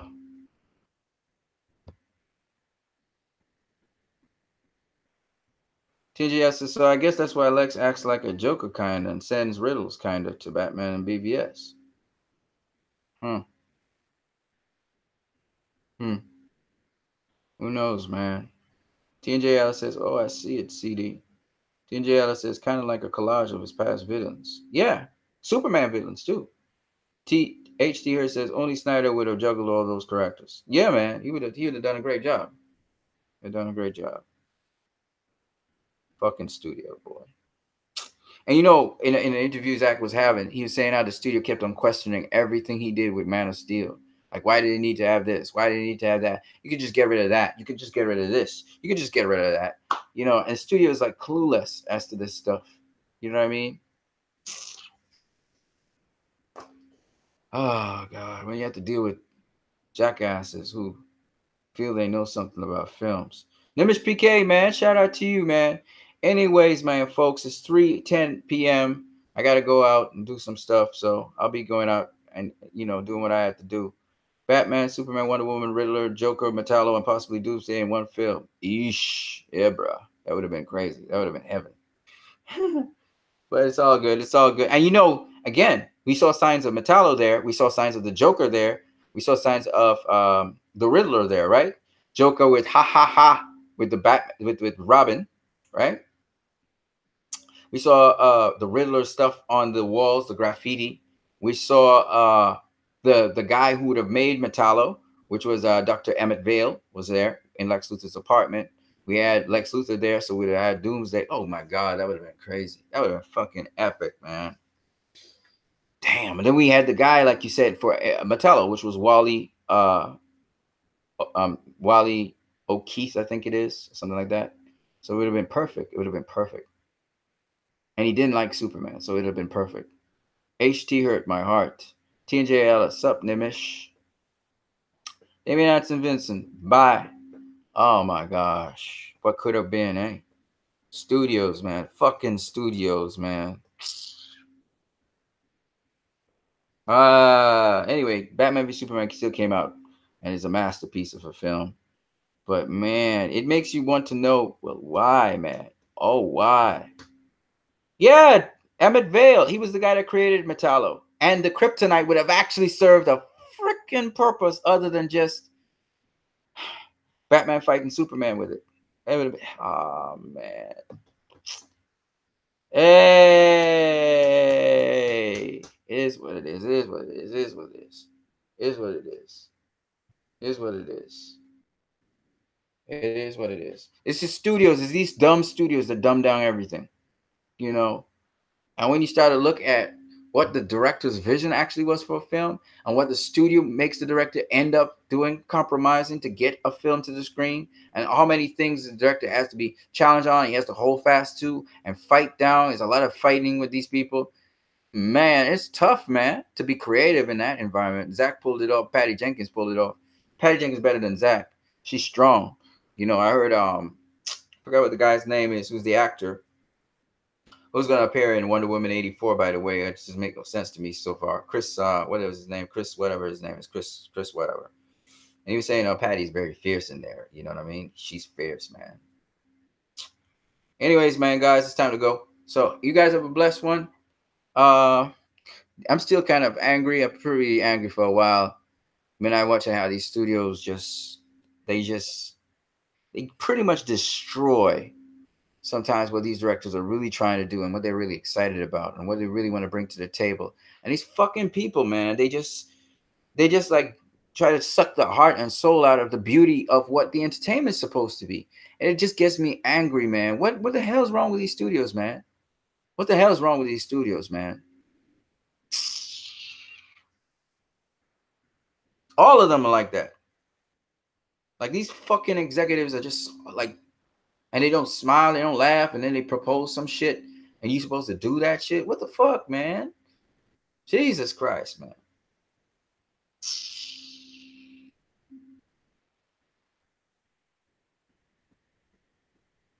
So frustrating, man. So frustrating.